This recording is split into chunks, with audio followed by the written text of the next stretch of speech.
special episode of The More Perfect Union, a podcast about the joy we get from American politics.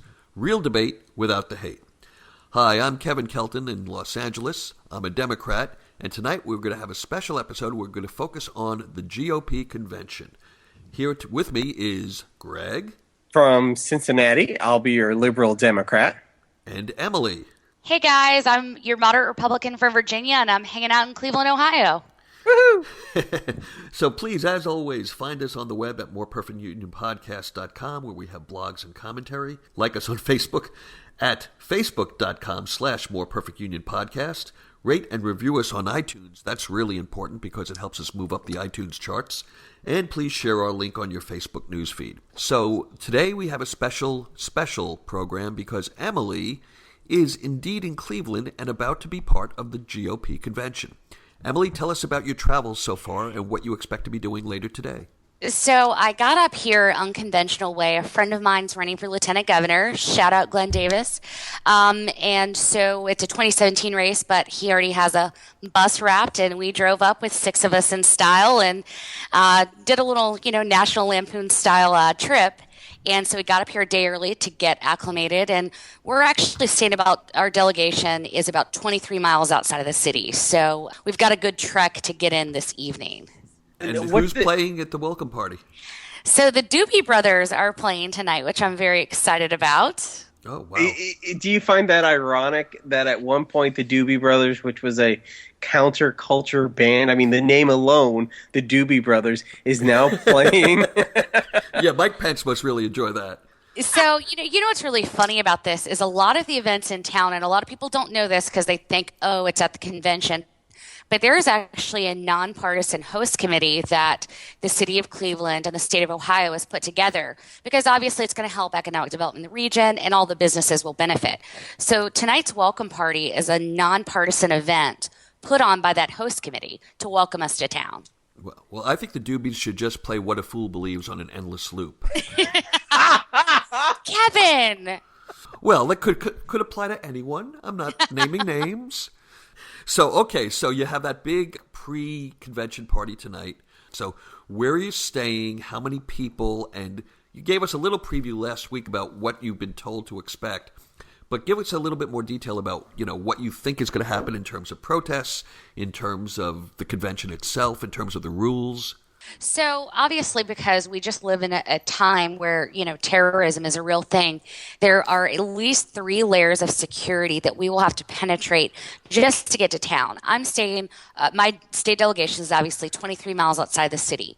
We will take pre-numbered buses that have already been pre-inspected each day into the first staging point, and then we can either walk or Uber a little further in, and then we go through a security checkpoint at Quicken Zone Arena, which is where the convention's going to be. We cannot even take purses. We're doing clear plastic bags, much like what we would experience if we were going to the Super Bowl.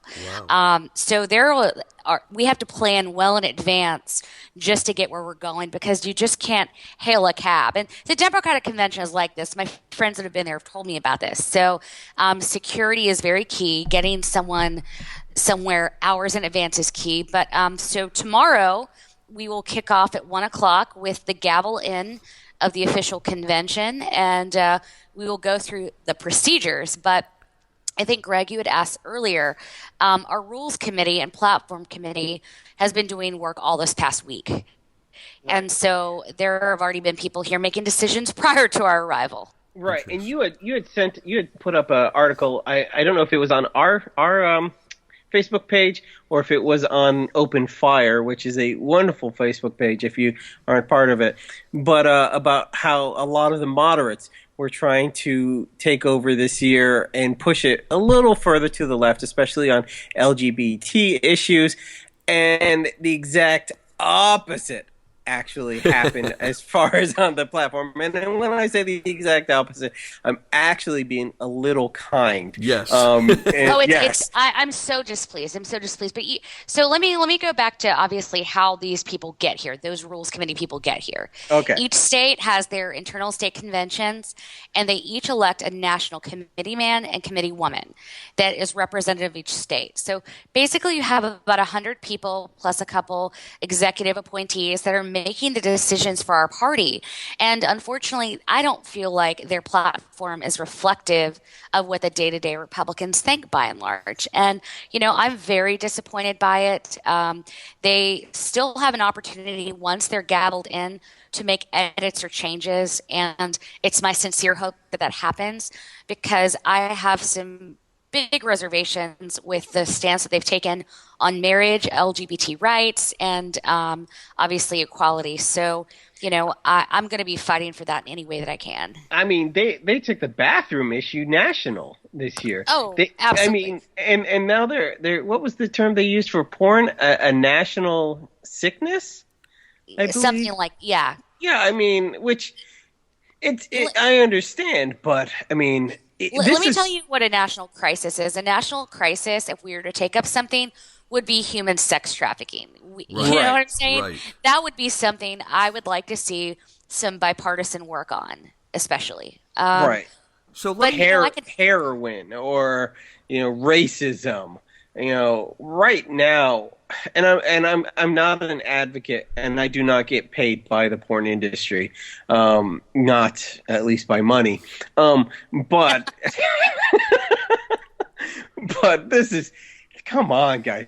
There's better issues to be putting your foot down on. Let me ask you guys both this question, and it pertains to the platform and the far right lunge that it seems that Donald Trump has taken with the choice of Mike Pence as his running mate. I understand on an intellectual level that it's a play for evangelicals and traditional conservatives who Paul Ryan would have appealed to, who Ted Cruz would have appealed to, who even Marco Rubio would have appealed to. But it seems to me that there's a big trade-off that he's making if the goal for the Trump campaign is to peel away disaffected Democrats who otherwise would vote for the Democratic nominee, but they're not happy with Hillary Clinton.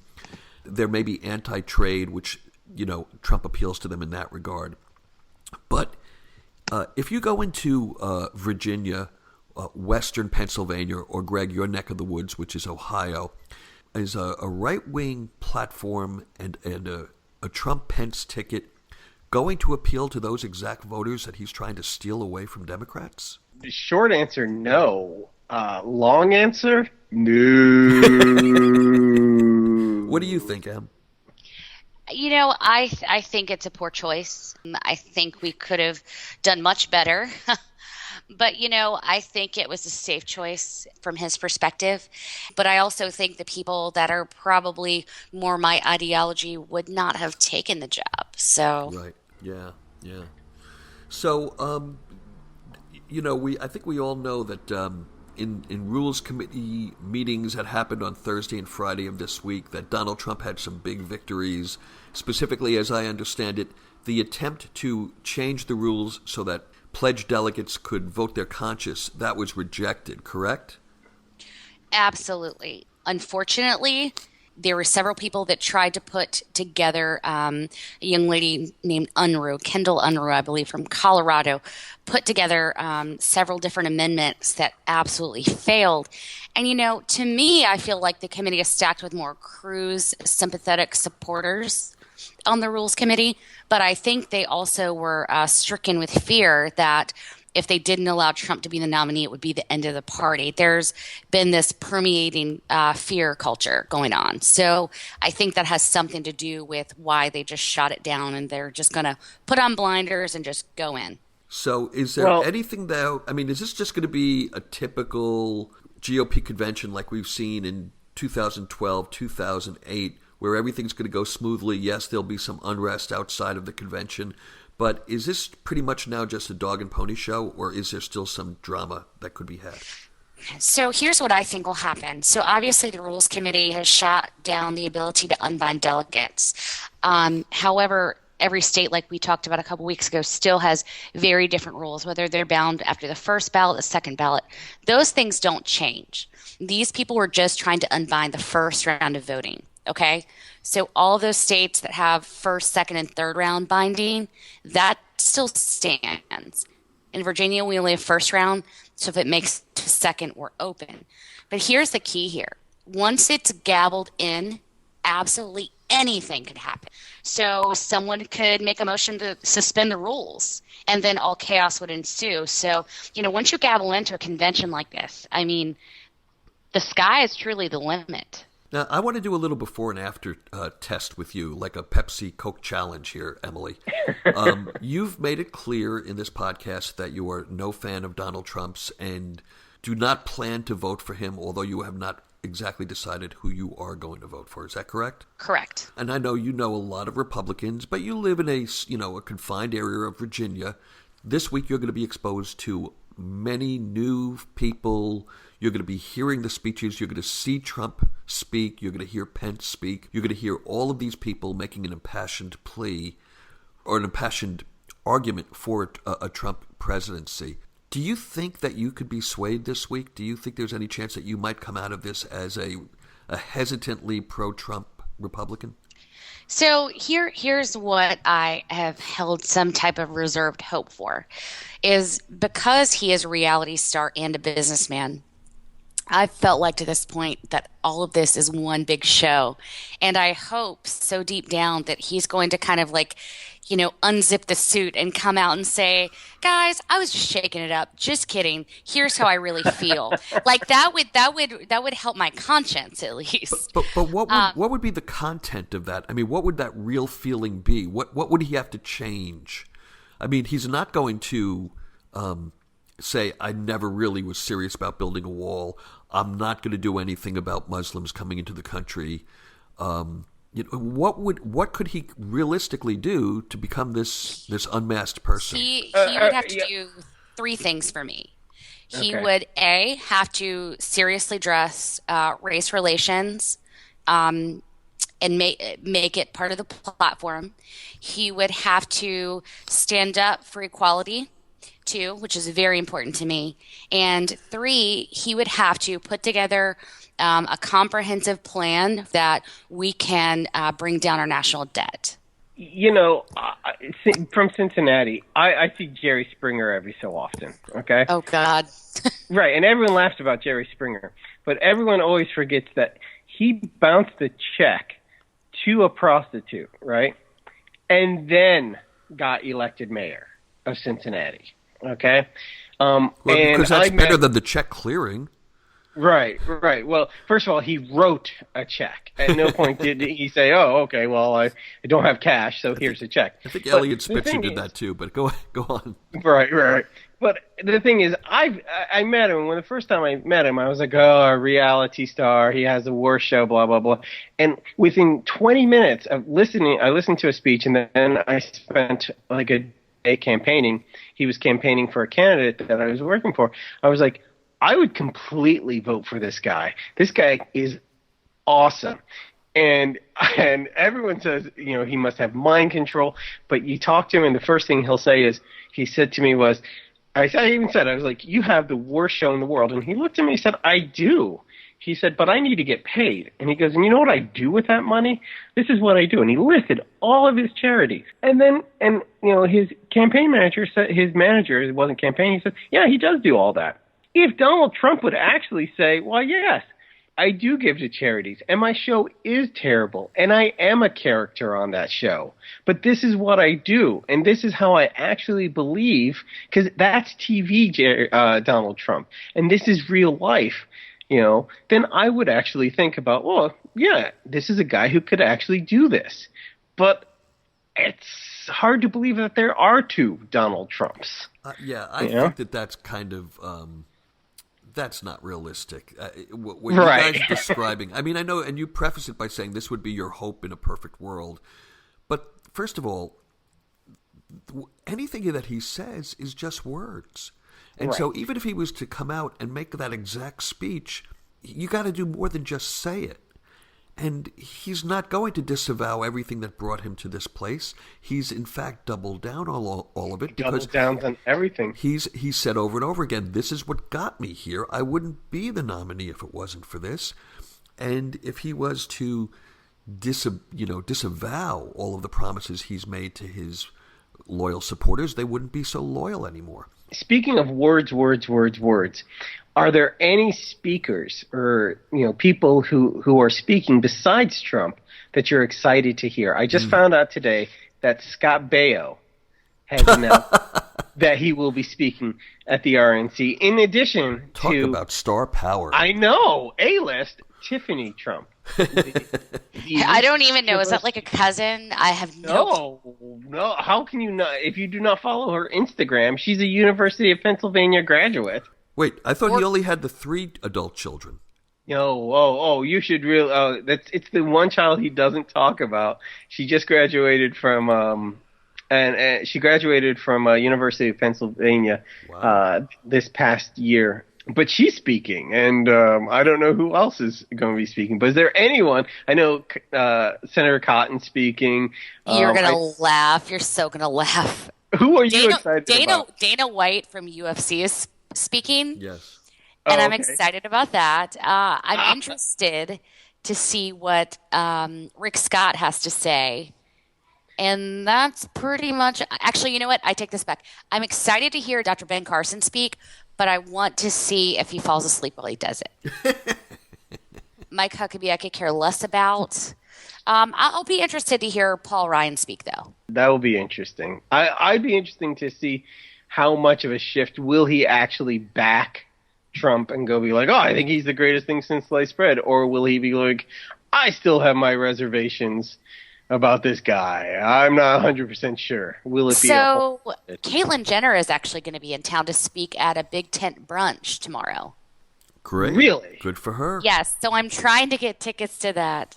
Let me ask one more nuts and bolts thing, because I'm really interested in the experience of what you're going through. Frankly, I ran for delegate once before for the Democratic convention in 2012. I did not win. I did not get to go. But I'm really interested in what that experience must be like. So let me ask you this, Emily. We know that you're an alternate. Do you get the sense, and we know that it's a big economic hit to have to fly, or in your case, take an RV to Cleveland, find a hotel, which of course the prices are jacked up. It's a very expensive proposition. It could cost some people upwards of $5,000 just to be a delegate for 4 days. Do you get the sense that a lot of people who were elected delegates may not be showing up to either convention? So I think a lot of people so in every district, I don't know if you paid a fee, but I paid a fee just to run. And you don't realize until you ascertain the city and you do your research what the cost is going to be. For me, the cost is probably somewhere around $2,300. That's including I'm flying back. I have a hotel room for 6 days, and I'll be Ubering, and of course they're going to be in surge. Right. So all of those things added up, plus eating out on my own 2 meals a day, it does add up. But I do think it does preclude people on either side of the aisle in participating because of just the prohibitive cost. Right. So it's very possible that, a few hundred elected delegates may not show up. And maybe that happens every year. I don't know. So here's what happens, and that's why the Democrats do it too, is you elect, at least for us, 3 delegates and 3 alternates. If the top 3 don't show up, I move up. And that's why they build that in, so that way someone is always going. Do you know where you are on the alternate list? Are you the first alternate, second alternate? I think I'm very close. I'm either 4 or 5 of 6. So I'll be moving up pretty swiftly. I'm not in last place. Well, I am rooting for somebody in that delegation to either not show up or get Ebola, but I want you to become a real official delegate. Yeah, I'll still be on the floor. I know you will.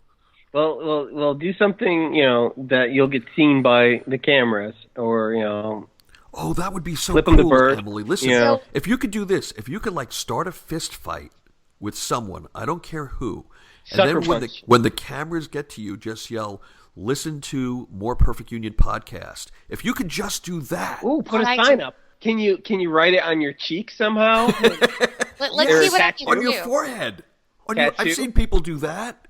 Let me ask you one last question. What is your state's saying or logo? How do they introduce them when they say Virginia, the such and such state? I'm going to answer this. I know this. It's Virginia is for lovers.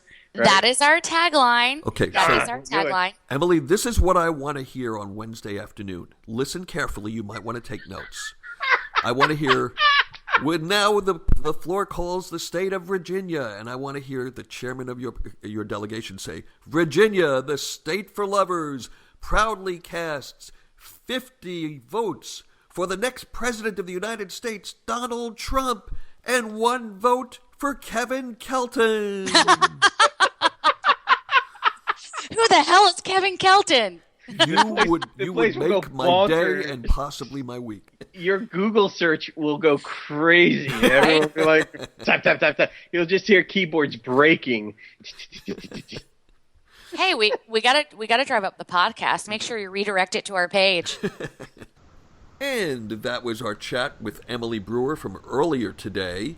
Now we are back in our regular podcast with Greg and with DJ McGuire, who, of course, is our conservative from Virginia, a former Republican. Former Republican. Now, DJ, right. I'll let you explain yourself. Yes, I now call myself a conservative libertarian from Virginia, and I am, once again, as always, drinking for the podcast. So we covered Emily's experience so far. Now let's talk about what the three of us see for the coming week or 2 weeks, I should say. I neither hope for nor expect any injuries to take place when all this goes down. There's probably going to be some delegates who are going to try to foment some sort of rebellion. It won't go particularly far. I've taken a look at the list of some of Trump's speakers. He's got one of the Duck Dynasty guys. He's always sure for a few quotes that'll infuriate a lot of people. There's a whole bunch. They're just about this is going to sound rude, but just about every white person that was anywhere near Benghazi, Libya, in September of 2012 is scheduled for the convention. So they're going to rehash that argument. Is Michael Bay going to be speaking? I did not see Michael Bay on the list. Okay. He may be directing the convention for all I know, but he's not on the speakers. I think Scott Baio is on that list, so that'll be good for all the baby boomers and nobody under age 50. So you're going to end up with, traditionally, the candidate comes out of the convention maybe 5 or 7 points better in the polls than they were going in, unless the other party has a convention in the next week, which the Democrats do. They have it next week. So Mrs. Clinton has an opportunity to essentially deflate a lot of whatever momentum Trump gets out of this convention with her own VP selection, which we'll get into later. But more to the point, this is not going to look like a professionally run operation, because it is not. Most people will probably watch, those who watch it all will probably watch on Wednesday and Thursday. They'll want to see who Mike Pence is, and they want to see who Donald Trump is. Now, Mike Pence, if this was Congressman Mike Pence we were talking about, the guy who railed against the bank bailout, the guy who pushed hard for lower taxes and railed against the Export-Import Bank, people would be much happier about this election. But we're getting Governor Pence, the guy who went for Medicaid expansion, the guy who took every position known to man on the Religious Freedom Restoration Act. So whether you saw it as a matter of religious liberty or as a matter of gay rights being trampled on, you both agreed that Mike Pence effed it up. All right. Here's the second question with Pence.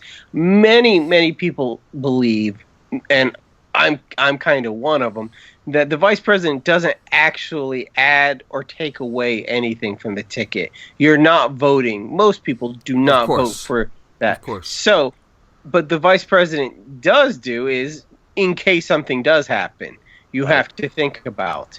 So, what kind of president would Mike Pence be? I mean...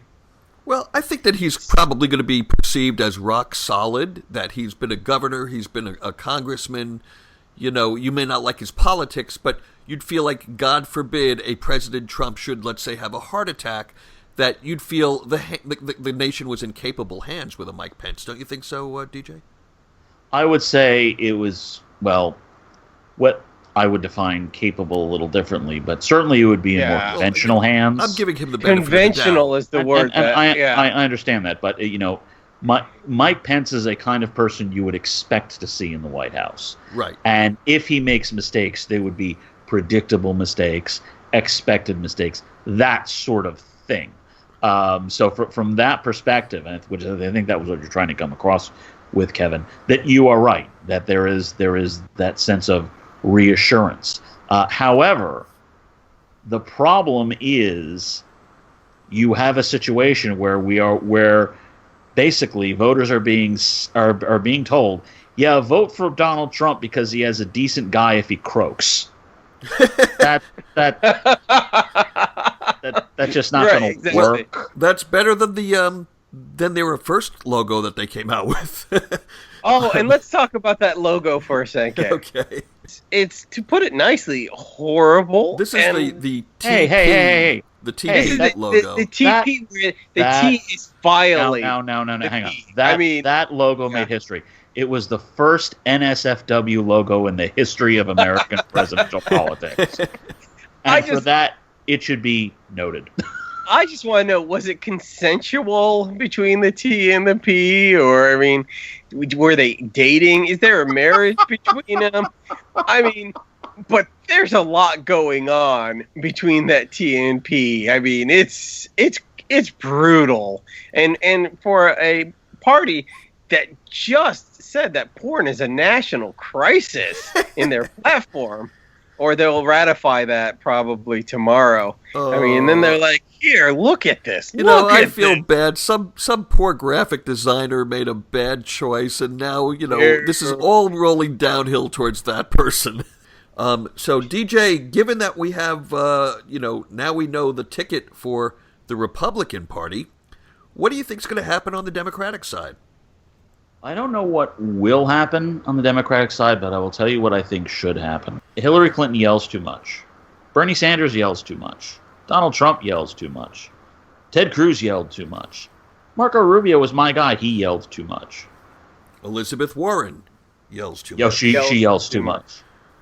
I think there are a lot of voters out there who would like to hear a candidate who doesn't yell. I hear a Clinton-Ben Carson ticket coming. And get their respect. No, not that. I can't hear you right now. And I know there's a lot of push to get Clinton to go with Elizabeth Warren to fire up the base, or maybe Julian Castro.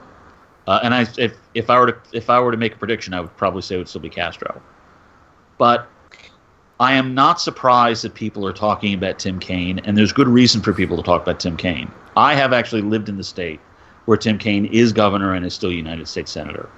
He has always been underestimated because he doesn't campaign the way most people campaign in the 21st century. He doesn't yell. He doesn't raise his voice. He keeps a level tone. He is respectful to people who disagree with him. And he does a very good job of reassuring people on the other side to the point where a number of them feel comfortable voting for him if their candidate or if their normal candidate stumbles or has issues. There's been a lot of talk about, can Hillary Clinton win over the people who are voting for Jill Stein? Can she win over the people who are drifting to Gary Johnson? My correspondence with a number of Republicans, my discussions with them, says that there are a number of them who are voting for Donald Trump very reluctantly, who don't want to vote for him at all, but who are doing so because they are convinced, for reasons that don't even make sense to me, that Mrs. Clinton is somehow just a level or two below Beelzebub. Tim Kaine can reach them in a way that Warren or Sanders or maybe even Castro can't do. And he can actually pull over some of those soft Trump voters in a way that none of them can. And if you pull enough soft Trump voters, it doesn't matter who you bleed to Jill Stein.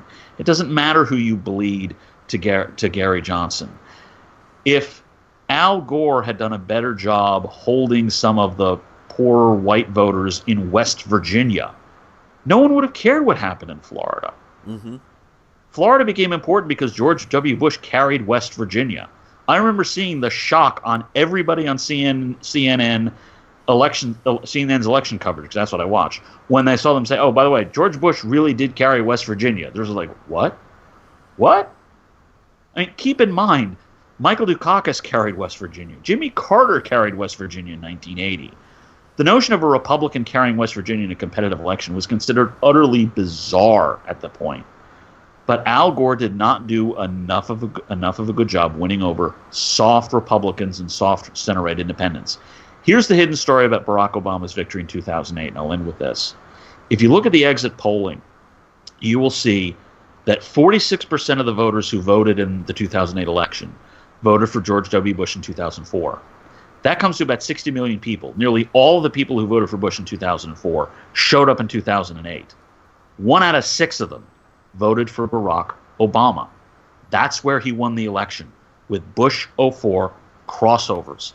Tim Kaine can get Republican crossovers in a way that none of the others can because he's done it before. He ran 2 points ahead of Barack Obama in 2012 when they both ran, Obama for re-election, Kaine for United States Senate. He scored better than any other candidate statewide when he ran for governor in 2005. There are two statewide levels below that here in Virginia. He is a guy who can reach out to moderate Republicans and moderate conservative independents in a way that nobody else can. And he can reach out to voters who are just going to be tired of everybody yelling. They'll see someone who is sober, relatively, and I'm not saying that Mrs. Clinton isn't, I am saying Donald Trump isn't. I'm not saying Mrs. Clinton isn't, but she doesn't sound it for whatever reason. She's choosing not to. Tim Kaine can be the quiet man who can reach out to those voters, pull them off the fence, pull them off of being soft Trump voters, and make a much bigger difference than anybody else. So that's what I think she should do. But I'm not saying that's what she will do. Okay, very interesting. Very interesting. I have no idea now. I still hope that it's Elizabeth Warren. I think she needs the wow factor, but I totally understand. And frankly, everything in the media says it seems to be pointing at Tim Kaine. So, that it may end up going that way. Tim Kaine, I think, is a good choice because McAuliffe is a governor. It's a Democratic governor. He's going to appoint a Democrat. Yay! Right. And it's going to work out fine. But, I still like Julian Castro. But, once again, here's the only fly in that ointment for me is, like I said earlier with Pence, Trump had the evangelical vote. They're not voting for Hillary. The evangelicals are not voting for Hillary. So why pick Pence? It doesn't really make sense. Hillary has the Latino vote. Right now, the last poll I saw, I think Trump is voting in the Latino community at somewhere like 6%. Right, but remember, there's polling and then there's getting the vote out, and there's no guarantee that she's going to be able to turn those people out. There's no guarantee they're turned out, but even still, there's no way he will get any of that vote. No, but if she doesn't get the turnout, she still loses. Well, what do you guys think of John Hickenlooper? His name was floated this week. That was the next thing I was going to say. I gave you the in. You didn't say it. That was what I said. Here, we'll do it again. Me. So, that was where I was Greg, going to say. if it's not Tim Kaine, who out there? Is there another person out there that might be right for this? John Hickenlooper, and I just like saying the name John Hickenlooper, who's first of all, it's just fun to say his name, John Hickenlooper, governor of Colorado, which is a state that might be in play this year, and might actually. And I know we've said before, the bottom on the ticket doesn't really make that much difference, but this one could. And he's got that kind of folksy, kind of fun, kind of approachability that Clinton doesn't have. Okay, so you think that he's really in the mix? He's on the mix, and I've been cheating. This past week, he's been to the Clinton offices like twice. He's been vetted. Yeah. So let's do this. In our remaining minutes, we've covered that, but the only thing we haven't really talked about is what's going to happen in Philadelphia with the Bernie or Busters. One of the things that I've noticed on my Facebook friends, I have a lot of friends who became delegates who are Bernie or Busters, and now it seems they can't afford to go to the convention because they're all college students who don't have $2,500 or $3,500 to drop on plane fare in a hotel room. All right. I'm so angry about this. I don't know what to do. All right. Because you need to drink more, Gregory. You need to drink more. I'm so angry because once again, the Bernie people didn't read the rules. Because, there's money involved at this point in the game.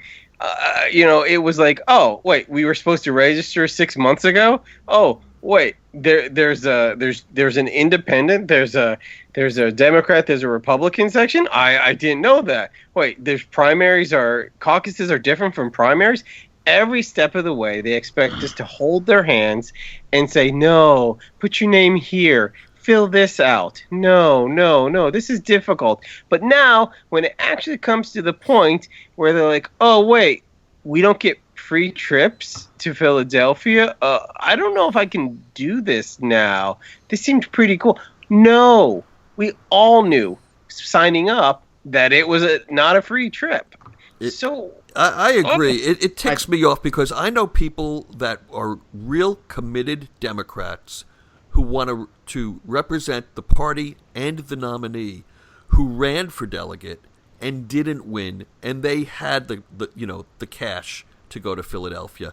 And all of these college kids ran, and I'm telling you, in Open Fire, the group that I'm in, and on my Facebook page, I'm seeing a lot of people there's more GoFundMe pages now for potential delegates trying to beg, borrow, and whatever to get to Philadelphia, or to get, for that matter, to Cleveland. It really ticks me off. So with that, we should probably wrap this up. We are running a little longer than we normally do. One thing that we wanted to mention this week is there was another police shooting this morning in Baton Rouge. As of now, at least 3 officers have lost their lives. Hopefully it will not go any higher. It's been a horrible week with the situation in Nice, and then before that the shooting in Dallas. And we just wanted to say that our hearts go out to the people there, to the victims' families.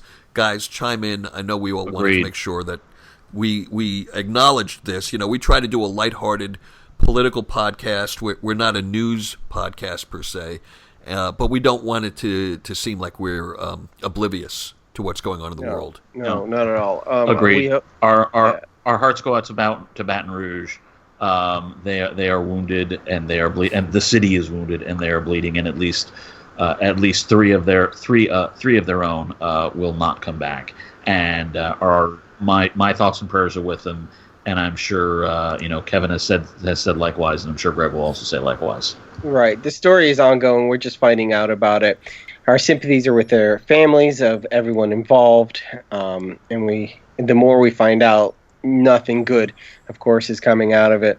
But we hope that everything will hopefully get better from all of this craziness that's going on in this world. And that our leaders will lead us back into a nation where people don't shoot at each other randomly. Yes. And with that, we want to remind people to find us on the web at moreperfectunionpodcast.com. Like us on Facebook at facebook.com/moreperfectunionpodcast. Most importantly, please rate and review us on iTunes, and also share our link with your Facebook friends and tell them to listen. The more, the merrier. Until next week, and we might even do a special podcast in between, but at least until next week, this is Kevin Kelton for Greg Matuzak, Emily Brewer, and DJ McGuire, saying have a great Cleveland Convention week, and be happy, be healthy, be safe. We'll see you next week.